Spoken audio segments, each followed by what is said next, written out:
The herders' traditional stick on their frail shoulders, their feet light on the ground in a walk accustomed to long distances, a rather slow, careful, methodical, yet seemingly carefree manner.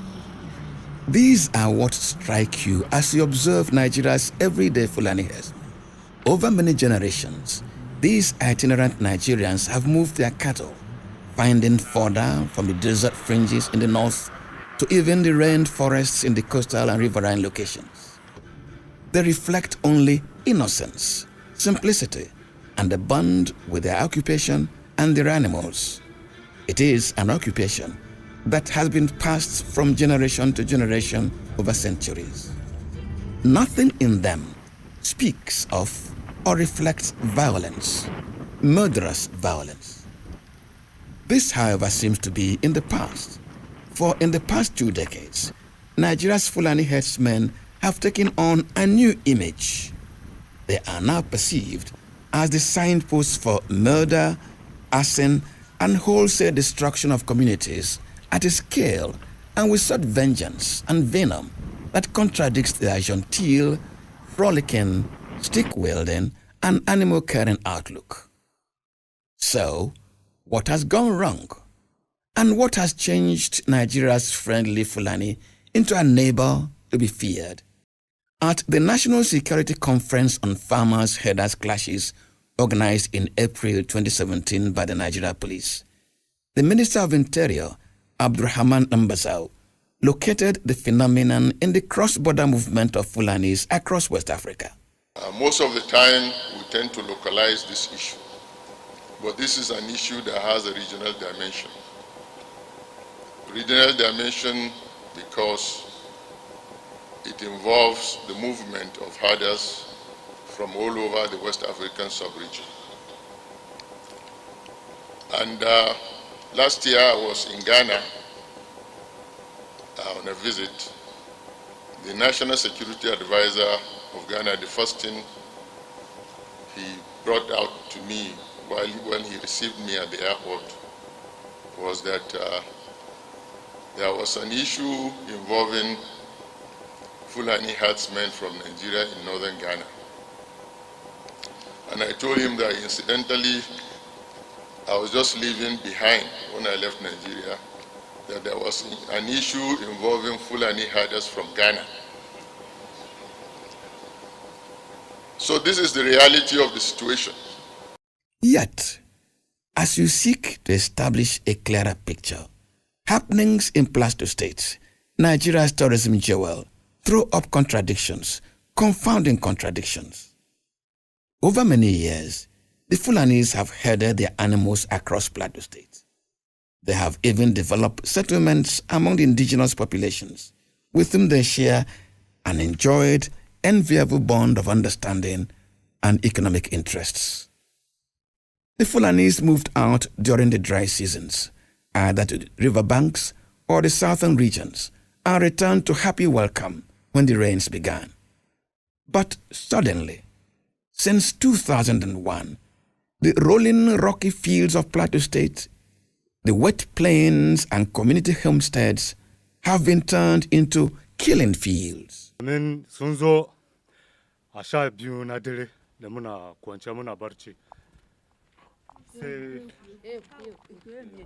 They came around 12 midnight, but we do not know the reason why they came. They were just shooting. They were shooting and they were just shooting and killing. We don't even know what was happening, and we don't know who was responsible for what offense was committed. And all we had to do was to just start running around to look for a place for safety. And incidentally, these are people who are farming our farmlands. For so many years, they are farming our farmlands, and then this is the result. You have done hospitality to someone who is a stranger in your land, and today, this is the result. He now rises up and is killing us and destroying all that we have had for. And look at our granaries. They have destroyed it and even lighted matches and put inside the archer grains that we had just harvested. Maize, guinea corn, acha and everything all burnt because they deliberately put fire in it. Sun shiga wancan gidajen da yana gabanmu, to sai sun fita can sai sun zo wuraren mu din. What happened that Saturday night is that we heard shoutings and there was a lot of uproar at our neighbor's side. And so we came out. And immediately I took security action and brought out my family and asked them to disperse from here. But then they came to this house, and these are people whom we know. There is a Jafaru, there's a Yahuza, and then they came here and they were saying that I should come out, that we should come one-on-one, man-to-man. Today, that we are supposed to fight, that he had been telling me that one day I am going to come, and that was the night that he came. And this is the result of the action. The state agencies have to also tell us what they did with the names of the individuals that were seen during these attacks and which was submitted to the Office of the Commissioner of Police in Plateau State. Because nothing has been done in that regard. We have not seen anybody say, listen, we have apprehended these people, we have investigated this matter, and we have found them not to be culpable in that regard. Because we have said that some of the people that were engaged in this marauding activities were individuals who were just recently living in the communities, which were noted to have been part of those who came and did the carnage. So you see, we have lost all sense of belief in what the state and the state apparatus can do, because names was handed over. We have said we know these individuals, we can call them by name. So, what really has gone wrong? The Fulani socio-cultural organization, Meiti Allah, which has a network that traverses most West and Central African countries, says the bloodletting on the Plateau can be traced to 2001, when the peoples of Plateau rejected Fulanis as indigenous to the state. This Jos and Plateau killings started in 2001. That is when they resumed fully, and it continues up to date. And what was the problem, the misconception of the killings, is as a result of who owned Jos. That was the genesis. The Hausas of Jos in the one side, the Birom, Anakuta, Afizeri in the other side, all claiming the same Jos. Everyone will say they own Jos. On the 7th of September 2001, they started the killing, which the killings spread to other parts of Jos, or where we call the northern province of the then colonial masters. Jos northern region comprised of 6 local governments today, which include Jos North, Jos South, Jos East, Bassa, Riom, and Barikiladi. In that skirmishes, they attack innocent Fulanis who don't know anything and have no stake in Jos and are not claiming Jos. They kill 148, and is there documented in the Nikitobi Commission of Inquiry, and the white paper of Plateau State Government documented 148 Fulanis that were brutally killed. The spurt of killing continues up to the other parts of Plateau State, to the southern parts, where you can remember the Yelwan Shandam killings, where people of Yelwan Shandam attacked and massacred. So this spurt of killings continue. When it goes on, the Fulanis started asking questions. What really happens? Is this because we are Muslims with Hausas? Or is because we intermarry with Hausas? Or why do they attack us and at the same time while they are fighting with Hausas? The answers which we don't have up till today. And then the killings continue. And then we come to understand, to realize that they want us to leave the whole Plateau State for them, because they are claiming we are not indigenous. But let me tell you one fact is that no matter how the words you use in defining the word indigenous, we are qualified in Plateau as indigenous. On the 9th of October 2017, 8 communities in the Irigwe nation of Plateau State, with borders southern Kaduna, were attacked by people the indigenes insist were Fulani herdsmen. The recent one in Irigwe land is not farmer-herder conflict. That is where they are twisting everything upside down. It is as a result of killing Abubakar Wada, a Fulani boy, behead him, burn the corpse, and bury him where they want, in Antanko village of Basa local government, which happens on the 28th of August this year. And it was Wednesday. Friday, they become to know that, yes, Abubakar Wada is missing. Then they started looking after how they will get him. They reported to the police, they reported the other security agencies, and then they start searching for the corpse. And on Saturday, they are able to get the corpse and exhume it from where it is.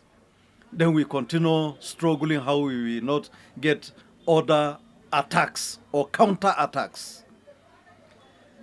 Before you know it, they know themselves. They know what happened. Ancha was attacked, not Antanko.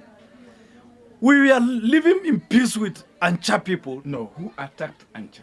Which we are asking. Help us asking who attacked Ancha. The murders were mindless and indiscriminate, with children, pregnant and breastfeeding mothers killed. The aged, the weak, and the sick were not even spared. And the people say it was not the first attack they would suffer. Today, the Irigwe people of Plateau State have become wary, if not suspicious and afraid of their once friendly Fulani neighbors. I don't know. Let me be frank. I don't know the reason. Because we have been living with, maybe we can say Fulani, we have been living peaceful with them for some years. But you know, the population of my people are growing up. The space where they can graze become very small. And more so, they are not living here because they left Irigwe Kingdom or Irigwe Chiefdom some years back, around 2001. They all left because of problem from which started from somewhere, let's say Riom local government or something of that nature, and they just came in numbers passing here.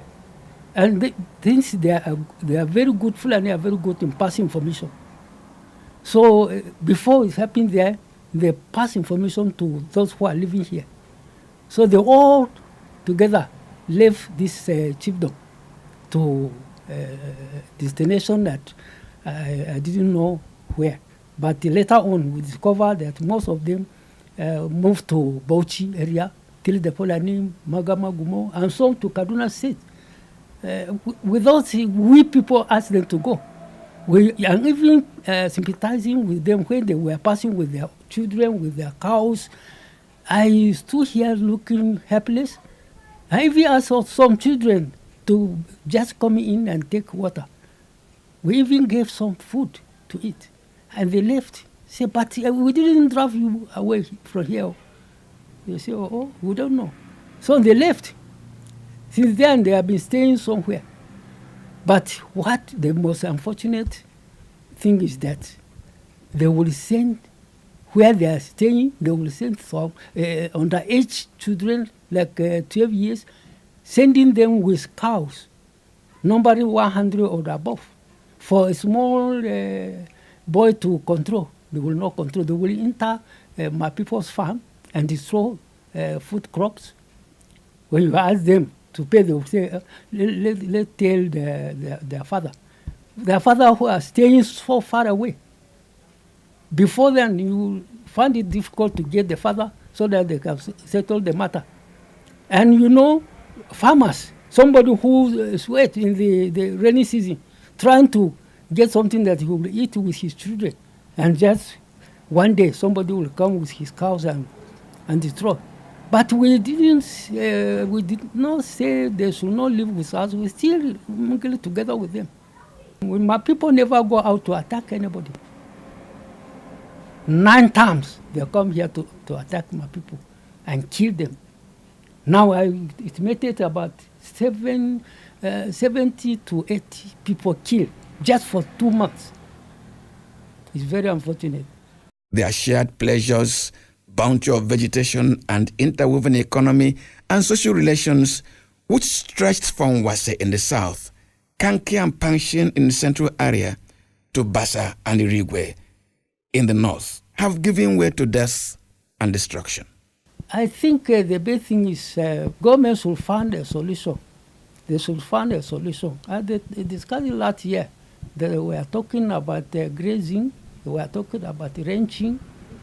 Well, to me, grazing, if there's anything like grazing, if you take the whole land and clear the people and find another place, I don't know where they will get it, government will get it, to settle us there and live our own ancestral lands given by our ancestors. Even if we leave this place, if government want to make this place a grazing area, this place will not be enough for Fulani people with hundreds of cows. And where shall Ilugwe people go? There is nowhere. So grazing, it may be possible somewhere. It may be possible in the area where they have a large land, empty land, but for us, let's say just division, which is now known as Northern Zone, we don't have space. The population is growing so fast because of the weather, because of water, rain, and everything. So I will not back the idea of grazing because we don't have space here.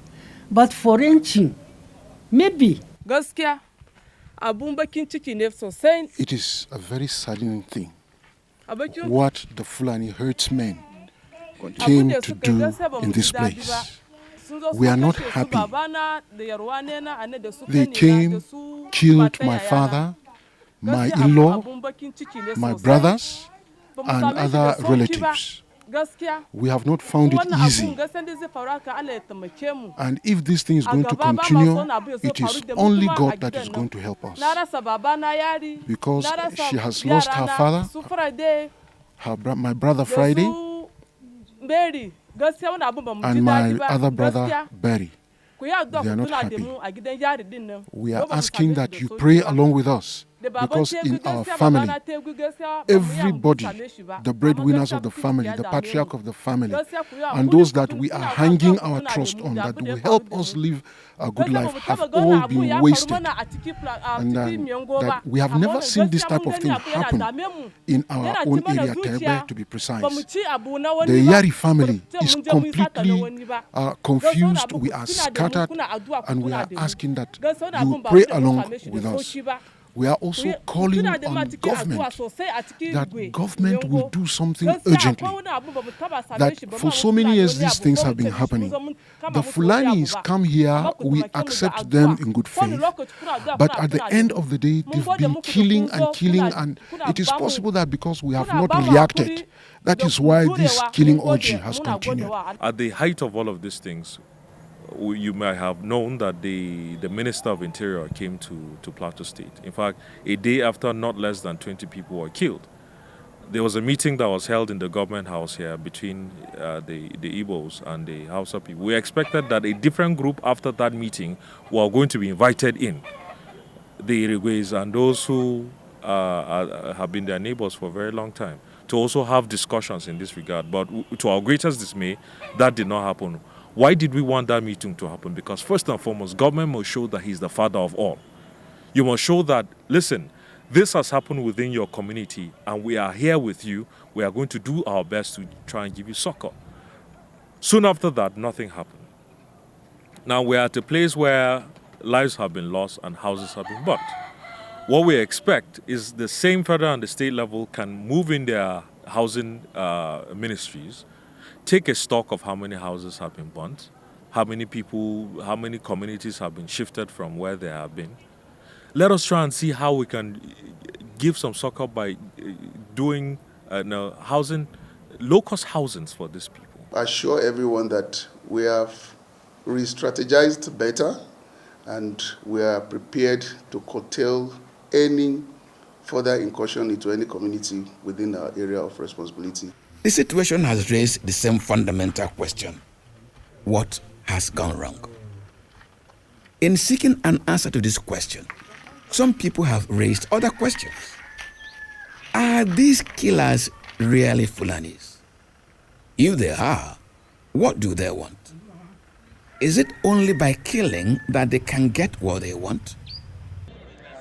At the same April 2017 National Security Conference organized by the Nigeria Police, the Sultan of Sokoto, who was chairman of the event, made damning revelations. We must be honest enough to tell ourselves the hard truth. If we don't tell ourselves the truth, we will live here, go back to our places, and live in delusion, thinking that we have had a summit here. It was a very good summit, well attended by everybody that is in the hierarchy of the leadership of this country, but I have not seen the major stakeholders who are the cause of these problems. Those downtrodden masses whom we are supposed to have sort of found a way of inviting them, because when we are not the problem here, we don't break laws, the extent that we pick up guns, cutlasses, and whatever to go. We send those innocent people to go and commit those atrocities. How can we stop and check that? It's very important for us whenever we meet, we have the fear of God in whatever we do. We must tell ourselves the hard truth. We ask ourselves, ask our conscience, are we really doing the right thing?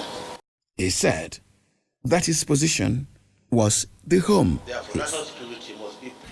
Some of the indigenous people of Plateau State will tell you that what you considered as the cordial relationship between the Fulanis and the natives has been the subjugation by an invading tribe of the native peoples over time.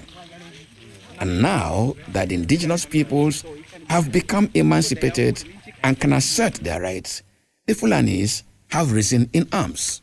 Why are people attacking us? They will ask those questions. And I believe certain people who may be quite funny in the sense that they are mischievous, they are wicked, they are evil. To them, they will go back to their trenches, rejoicing because they might have seen a people with a capacity to vote based on conscience. And if you distort their calculation, of course, it's going to encourage some other group of people who are thinking otherwise. But whatever it is, God knows what is ahead. And I believe that God is not going to continue to allow enemies of Nigeria, I call them enemies of Nigeria, whatever name they call themselves. And those of us who are in the middle belt, I'm proposing that our National Assembly members, whether from Plateau State or any other state within the Middle Belt or North Central, they should come out with a bill that will also address the infrastructural imbalance in this region, that will help our people to regain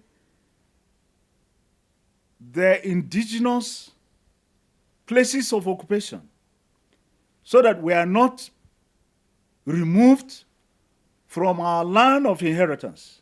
Yet, there are those who would insist that the unending killings on the plateau are a part of an Islamic expansionism which has found expression in a new and murderous jihad. Those making this argument will tell you that the Fulani herdsmen are mere pawns on the jihadists' chessboard. But do the dead get converted?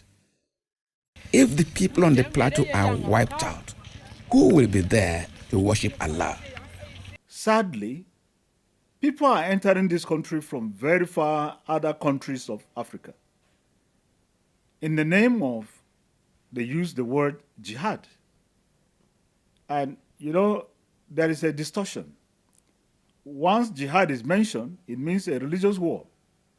And you begin to wonder, is Nigeria fighting a religious war silently, remotely, overtly, or covertly?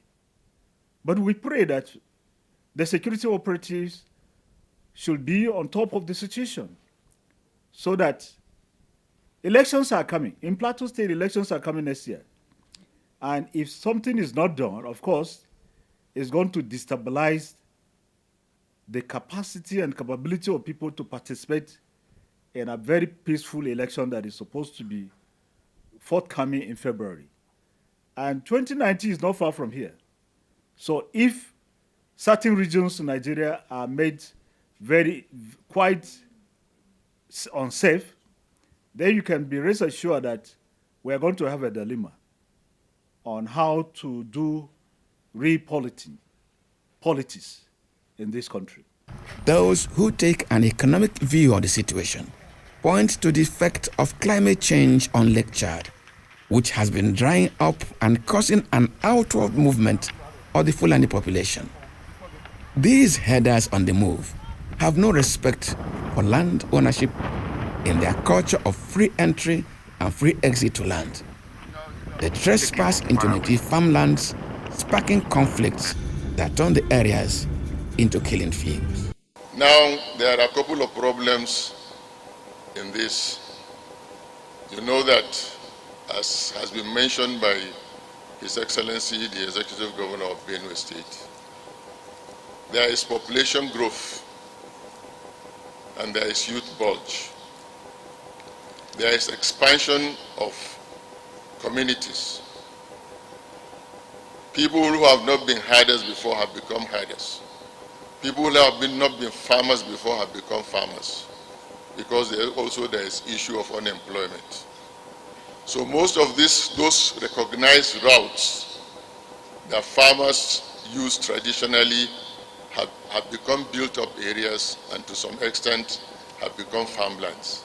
And this is one of the major reasons why we have these clashes. So it is very important for us to recognize the fact that there is an issue which is not, local as such. We have our own local problem, but it's an issue that has regional dimension. The latest killings in Plateau State on the 9th of October 10, when 8 communities in the Rigwe Nation bordering southern Kaduna were invaded, cost the people 84 lives, destroyed homesteads and farm crops, and left scores injured.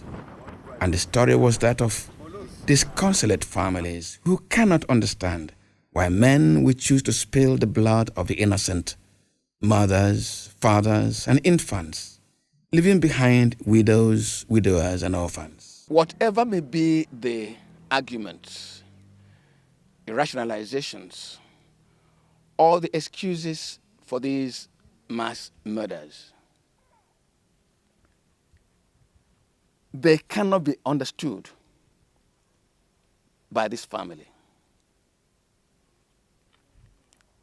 The father of this family, Iyare Ngachuku, 75-year-old, was not even spared in this orgy of killings.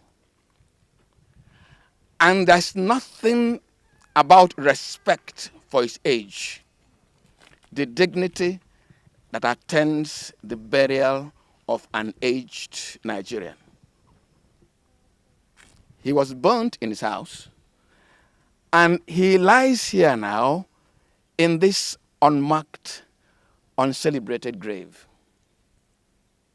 that will soon disappear into farming activities, forgotten as other incidences of killings on the plateau seem to be forgotten with the passage of time. And the Fulani people just came in and were killing us. We don't know what we have done to them.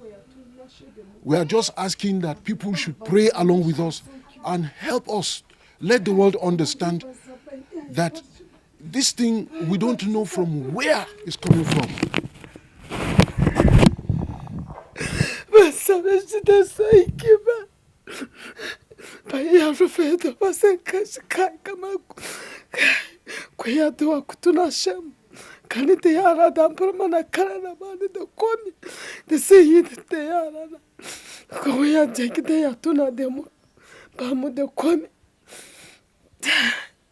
Whatever may be the reason, the killings on the plateau are a reduction of our humanity.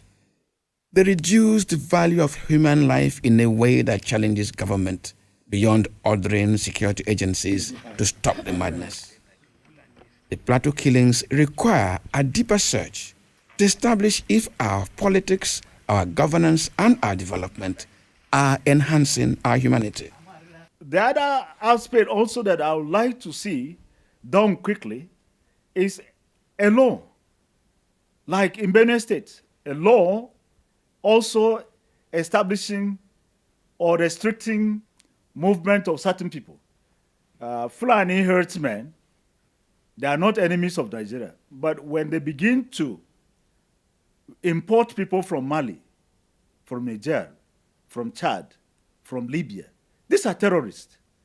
And if federal government is not going to give them a correct name, like we have Boko Haram in Northeast, like we have kidnappers, like we have whatever in other parts of the country, then the federal government will not be able to have a capacity to address the problem, will not be able to fashion out an outfit within the military to tackle these heinous criminal mandate people. Every community without visitors or strangers, the community will not grow. Therefore, we, the Ugandan nation, know this fact, and therefore we are so accommodating. We love everybody, including the Fulanis, even as aggressive as they are. And we've been living in peace with them for decades. But you see, if you look for somebody's feet while he's standing on his ground, then the trouble is monumental. You do not wish for peace, and therefore the people will become aggressive. Yet, sir, we are not aggressive. We've been tolerating the Fulani's excesses for long. But we keep, telling our people to be patient. Why? Because we own the land. If we refuse to be patient, we are aiding these people to help destroy our land. And therefore, we are forced by all circumstances to live in peace with everyone. And our people are so responsive to this call because right now, as you can see, even in the face of such challenges, our people refuse to take to arms. For now, the killings on the plateau remain a blot on the capacity of our nation to care and to protect all its citizens.